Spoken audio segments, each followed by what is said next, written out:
The incessant hum of the air conditioner in the hospital corridor mingles with the cloying sweetness of the flowers blooming in vases scattered along the windows. It's one of those days where time seems suspended, where footsteps echo louder on the worn linoleum, and every whisper takes on outsized proportions. Seated in blue plastic chair number 43, Mrs. Hope adjusts her crocheted shawl over her thin shoulders, her fingers trembling slightly as she clutches a medical form yellowed with age. At 72, her face bears the marks of a life lived intensely.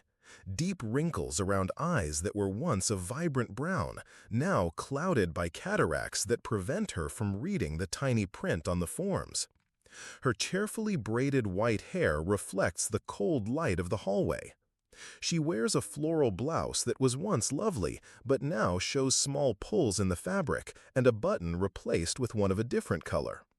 Her hands, marked by age spots and prominent veins, grip tightly the wooden cane that belonged to her late husband. What stands out most is not her frail appearance, but the erect posture she maintains even while seated, as if an invisible force prevents her from completely yielding to the weight of the years. There's a dignity in the way she waits, without complaining, without sighing too loudly, simply observing the movement around her with that patience only the elderly possess, a patience born of necessity, seasoned by the experience that some things cannot be rushed. The receptionist, a young woman no older than 25, with blonde hair and perfectly manicured nails, answers the phone in a monotonous voice. "City Hospital, good morning."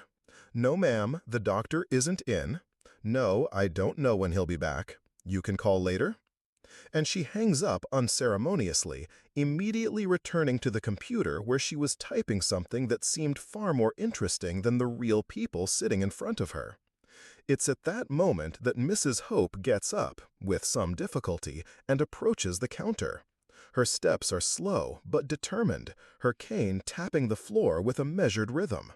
She waits politely until the receptionist looks up, which takes a few long seconds. "Excuse me, dear," Mrs. Hope says in a soft voice, almost a whisper. "I'd like to know if it'll be much longer. I've been here since 7 this morning." The receptionist doesn't even bother to hide her sigh of impatience. "You see there's a line, don't you? Everyone in their turn. Go back to your seat and wait to be called." "I know, dear, I know. It's just that I have a little trouble sitting for very long, because of my back, you know, and I also need to take my heart medication every 2 hours." "That's not my problem, ma'am. Go back to your seat and wait." Mrs. Hope lingers for a few more seconds, as if she wants to say something else, but then she just shakes her head slightly and starts walking back to her chair. It's at this moment that something happens, something so subtle that most people don't notice, but to a keen observer, it's glaringly obvious. She stumbles. It's not a dramatic stumble, not a spectacular fall. It's just a slight loss of balance, perhaps caused by weak legs or the haste to return to her seat before someone complains. She steadies herself with her cane, regains her balance, and continues walking. No one moves to help her. No one asks if she's okay. The world continues spinning around her as if nothing happened. But Dr. Henry saw it. He saw everything. And something inside him breaks. If you're following this story and it's touching your heart, if you feel we need to talk more about empathy and humanity in our daily lives, I invite you to subscribe to the channel and hit the notification bell. Because stories like this, which make us reflect on how we treat each other, need to be shared. We need to create a ripple of kindness, a network of people who believe that small gestures can change the world. So, if you believe in this as much as I do, hit that red button and let's spread more love and compassion together. The doctor rises from his chair with a decision that seems to have been made in the deepest recesses of his being. It's not a conscious, planned decision, but an impulse that springs from a place he doesn't fully understand. He walks over to where Mrs. Hope is sitting, and for the first time in years, she is not invisible. On the contrary, she becomes the most important person in that hallway. "Are you all right, ma'am?" he asks, crouching beside her chair to be at eye level. His voice is soft, respectful, and there's a genuine kindness that surprises even him. Mrs. Hope looks at him with surprise. It's been so long since someone has spoken to her with such gentleness that she hardly knows how to react. "I'm fine, thank you, just a little tired." "How long have you been waiting?" "Since 7 o'clock, doctor. But it's all right, I know you have a lot of work to do." Dr. Henry feels his chest tighten. 3 hours. 3 hours waiting, being ignored, being treated as if she were an inconvenience. He stands up, goes to the reception desk, and his presence there completely changes the dynamic of the environment.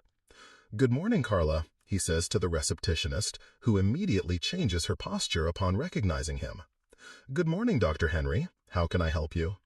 "I want you to see what the situation is with that lady over there." He discreetly points to Mrs. Hope. "She's been waiting for 3 hours." "Oh, yes, doctor. She's in the regular line, number A43. There are still a few numbers before her." "I understand. And tell me something, Carla. Do you have a grandmother?" The question catches her off guard. "Yes, doctor. My grandmother Rosa, who has taken care of me since I was little." "And if your grandmother Rosa were here, waiting for 3 hours, having difficulty sitting, needing medication, would you want her to be treated the same way?" The silence that follows is deafening. Carla looks at Mrs. Hope, then at Dr. Henry, and for the first time that morning, she truly sees. She sees a person, not just another number in line. "Doctor, I hadn't thought about it." "Don't worry, Carla. We all sometimes forget to see the people behind the roles we play. But today is a good day to remember, isn't it?" Without waiting for an answer, Dr. Henry returns to Mrs. Hope. This time he doesn't crouch, he sits down in the chair next to her, as if it were the most natural thing in the world. "Do you mind if I sit here with you while we wait? My mother is also in an appointment, and sometimes it's better to have company." Mrs. Hope smiles, and it's as if the sun has entered the hallway. "Of course not, doctor. I'm even flattered by the company. Tell me about yourself. What's your name?" Esperanza. Esperanza Santos. What a beautiful name, and appropriate, I imagine. My mother said she gave me that name because I was born after she lost 3 babies. She said I was her hope becoming reality. Dr. Henry feels a lump in his throat, and she was right. "Do you have family?" "I did. My husband died 5 years ago, and my daughter lives in the countryside. We only talk on the phone. But I don't complain, doctor. I had a good life. We raised our daughter with love. We worked honestly. My husband was a bricklayer. He built many houses in this city. I was a seamstress. I made clothes for the girls in the neighborhood. Those were good years. And now? Now I live each day as a gift. I wake up in the morning. I thank God for being alive. I take care of my plants in the window. I talk to the neighbors. It's not a bad life, doctor. It's a simple life, but it has its good moments. Around them, something extraordinary is happening. People begin to notice the conversation. It's impossible not to notice a respected chief physician sitting in a plastic chair, talking to an elderly lady as if she were the most important person in the world. Employees slow their pace as they pass by. Other patients look discreetly, some with curiosity, others with something that resembles shame. Carla, at the reception desk, watches with growing concern. She picks up the phone and makes a quick call. "Dr. Martin, this is Carla at reception.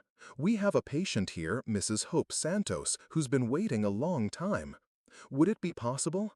"I understand, doctor. Thank you very much." She hangs up and walks over to where Dr. Henry and Mrs. Hope are talking. This time, her demeanor is completely different, respectful, almost reverent. "Mrs. Santos, Dr. Martin can see you now if you'd like. He said he can fit you in." Mrs. Hope looks surprised. "But the waiting list? There are still numbers to be called." "Don't worry about that, Mrs. Santos," says Dr. Henry, standing up and offering his arm to support her. "Sometimes life gives us unexpected little gifts. As they walk down the hallway together, something magical happens. A nurse stops what she's doing to greet Mrs. Hope with a genuine smile. A young medical resident who previously rushed past now slows his pace and asks if she needs any help. A cleaning lady, previously invisible like Mrs. Hope, is now seen and greeted with a nod. It's as if Dr. Henry's attitude has created a ripple of humanity spreading through the hospital. It's not something planned, it's not an institutional policy, it's something far more powerful. It's the simple reminder that every person has value, regardless of age, appearance, or social standing. When they reach the doctor's office door, Mrs. Hope turns to Dr. Henry with tears in her eyes. "Doctor, I don't know how to thank you. It's been so long since someone talked to me like this." "You don't need to thank me, Mrs. Santos. I'm the one who needs to thank you. You reminded me of something I'd forgotten." "What was that, doctor?" "That being a doctor isn't just about curing diseases. It's about seeing people. And you taught me more about medicine in half an hour than I've learned in many years." After Mrs. Hope enters the office, Dr. Henry doesn't immediately return to his chair. He stands there in the hallway, observing the activity around him. And he sees things he didn't see before. An elderly gentleman being helped by a nurse who would have previously passed him by. A cleaning lady being greeted by name by a doctor. Patients offering their seats to those more in need. The change isn't dramatic. It's not revolutionary. It's subtle, almost imperceptible. But it's there, like a seed planted in fertile ground, beginning to sprout. Carla at the reception desk now attends to each person with more attention. It's not a complete transformation. She's still young, still learning about life. But something has changed in the way she looks at the people who come to the counter. Especially the elderly, the frail, those who need a little more patience. A young executive who previously spoke loudly on the phone without regard for the environment now lowers his voice and seeks a more private place for his calls. A mother with a young child who previously complained loudly about the wait now patiently explains to her child the importance of waiting politely. What Dr. Henry did wasn't extraordinary in the traditional sense of the word. He didn't save a life. He didn't perform a complex medical procedure. He didn't discover a cure for a disease. He simply saw a person where others saw only a nuisance. He talked to her as if she mattered. He treated her with the dignity that every person deserves. But the impact of this simple gesture is profound and lasting. Because when a person with moral authority, be it a doctor, a teacher, a community leader, demonstrates through their actions that everyone deserves respect and consideration, they give permission for others to do the same. They create a pattern of behavior that becomes contagious. 2 hours later, when Mrs. Hope leaves the doctor's office, she finds an environment completely different from the one she had encountered that morning. It's not that everyone has instantly become saints, but there's an atmosphere of kindness in the air that wasn't there before. There are more smiles, more pleases and thank yous, more patience with the difficulties of others. Dr. Henry is waiting for her at the reception desk. His own mother has already been seen and is resting in a nearby chair. "How was the appointment, Mrs. Santos?" "Very good, doctor. Dr. Martin was very kind, examined everything carefully, explained things patiently. He said I'm fine for my age. I just need to keep taking my medication and have some routine checkups." "That's good. And tell me, how are you going home, Mrs. Santos?" "By bus, doctor. I always go home by bus." "What if I asked one of our drivers to take you? It would be more comfortable." "Oh, doctor, you don't need to bother. I always go by bus. I'm used to it." "It's not a bother, Mrs. Santos. It's a pleasure to be able to help." While they wait for the driver, Dr. Henry chat a little more. She talks about her plants, about the recipes she learned from her mother, about the television shows she likes to watch. He talks about his own mother, about medicine, about how it's sometimes easy to get lost in the routine and forget what really matters. "Doctor," says Mrs. Hope when the driver arrives, "may I give you some advice from an old woman?" Of course, Mrs. Santos, I'm listening. Never lose that ability to see people. The world needs more people like you. People who remember that we are all human, regardless of age or appearance. You made a difference in my life today, but I'm sure you made a difference in the lives of many people here too. When the car pulls away, taking Mrs. Hope home, Dr. Henry lingers for a few minutes, watching the hospital's activity. He reflects on their conversation, her words, and how a simple gesture can create ripples of change that spread in unexpected ways. The following week, he introduces a new practice at the hospital. It's not a formal rule, nothing written in the manuals. It's more of a suggestion, a gentle reminder he makes during staff meetings. Remember that each patient is someone special to someone. They might be someone's grandmother, grandfather, father, or mother. Let's treat each person as we would want our own families to be treated. The change isn't immediate, nor is it universal. Some staff members remain rushed, and some days the pressure of work outweighs compassion. But there are also small moments of kindness. A nurse holding the hand of a nervous patient. A doctor explaining a procedure with extra patience. A receptionist offering a glass of water to someone who's been waiting a long time. Mrs. Hope returns to the hospital a few weeks later to pick up her test results. This time, she's greeted with genuine smiles, treated with respect and consideration. It's not VIP treatment, no special favors. It's simply how everyone should be treated, regardless of age, social class, or appearance. When she finds Dr. Henry in the hallway, he's talking to a young nurse about an elderly patient who is hospitalized. The nurse is explaining how lonely the man feels, how he receives no visitors, and how sometimes he just needs someone to talk to. Dr. Henry listens attentively, offering practical suggestions on how the team can make a difference in the patient's life. "Dr. Henry," Mrs. Hope calls, approaching with a radiant smile. "Mrs. Hope, so glad to see you. How are the test results?" "All normal, doctor. I'm fine, thank God. But I also came here to bring you something." She opens her purse and takes out a small pot with a violet plant. "This is from my little garden. I thought you might like to have one in your office." Violets are flowers of humility, doctor. They bloom small, but they are resilient and long-lasting. Dr. Henry accepts the gift with visible emotion. "Mrs. Hope, I don't know what to say. It's beautiful." "You don't need to say anything, doctor. Just take good care of it. And always remember, the most beautiful things in life are the simplest. A smile, a kind word, a moment of attention. That's what makes the difference." Months later, that small violet sits in the center of Dr. Henry's desk, blooming in tiny purple flowers that he waters every day. It has become more than a plant. It has become a symbol, a constant reminder that true medicine isn't just about procedures and medications, but about the ability to see and treat each person with dignity and respect. The story of Mrs. Hope and Dr. Henry spreads through the hospital discreetly. Not as a legend or a myth, but as a gentle reminder that small gestures can have big impacts. New staff members hear about that time the chief of staff sat with an elderly patient and changed how we all view our work.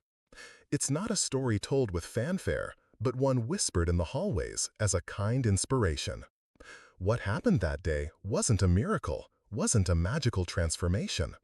It was simply the remembrance that we are all human, that everyone deserves to be seen, heard, and treated with respect. It was a demonstration that moral authority doesn't come from the position one holds, but from how one chooses to treat people, especially those society tends to make invisible. Mrs. Hope continues her simple life, tending her plants, chatting with her neighbors, living each day as a gift. She doesn't know she's become part of a larger story, that her name is remembered fondly by people she doesn't even know. She only knows that on that day at the hospital, she felt seen, heard, and valued.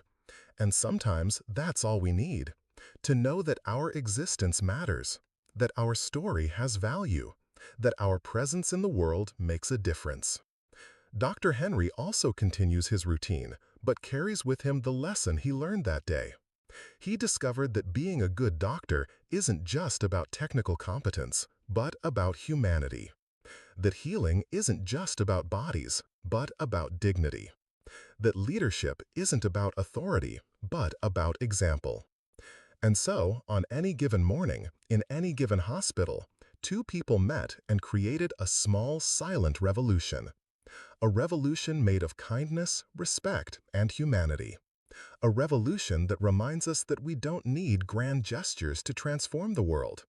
Sometimes it's enough to sit beside someone and remember that we are all worthy of love and consideration. Because in the end, that's what makes us human. Our capacity to see one another, to care, to choose kindness even when it's easier to ignore. It's our ability to transform ordinary moments into extraordinary ones, simply being present, being compassionate, being human. And perhaps that's the greatest lesson Mrs. Hope and Dr. Henry teach us. That hope isn't in grand achievements, but in small gestures. That change doesn't come from loud revolutions, but from the silent revolutions that happen one heart at a time. That love doesn't need a stage or an audience. It just needs two people willing to see each other as they are. Human, imperfect, but worthy of respect and consideration. And so, as the sun sets over the city, painting the sky in golden hues that filter through the hospital windows, the little violet in Dr. Henry's office continues to bloom, reminding everyone who passes by that the most beautiful things in life are indeed the simplest.